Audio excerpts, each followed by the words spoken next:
আমি মোহাম্মদ রাশিদুল ইসলাম, ঢাকা ১৬ আসনের কাঁচিমার্কার বাসদ মার্ক্সবাদী থেকে প্রতিদ্বন্দ্বিতা করছি।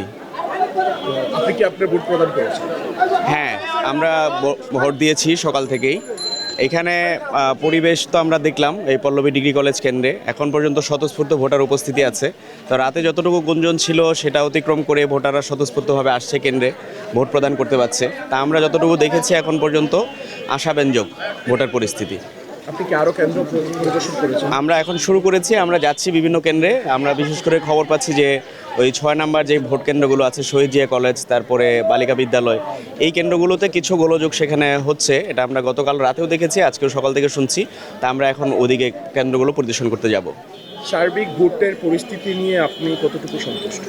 সার্বিকভাবে আমরা এখন পর্যন্ত আজকে সকাল থেকে যতটুকু ভোটের পরিবেশ দেখছি যে ভোটাররা বিভিন্ন কেন্দ্রে আমরা খবর পেয়েছি স্বতঃস্ফূর্তভাবে উপস্থিত হচ্ছেন এবং সেখানে আইনশৃঙ্খলা বাহিনীর উপস্থিতি তারা যতটুকু করছেন আমরা মোটামুটি আশাব্যঞ্জক যে গতকাল রাতে যেভাবে করে আমরা দেখেছি যে বিভিন্ন জায়গায় মারামারি, সহিংসতা, টাকা ছড়াছড়ি, গুঞ্জন এগুলো হয়েছে, তারপরও এটা অতিক্রম করে ভোটাররা যে কেন্দ্রে আসছেন, ভোট দিতে পাচ্ছেন, আমরা কথা বলেছি তাদের পছন্দ মতো তারা ভোট দিতে পাচ্ছেন। এই জায়গা থেকে আমরা আশাবাদী যে জনগণ যেখানেই রায় দিক একটা তাদের যে অধিকারটা, গণতান্ত্রিক অধিকারটা তারা প্রয়োগ করতে পারছে। এই জায়গা থেকে আমরা আশাবাদী।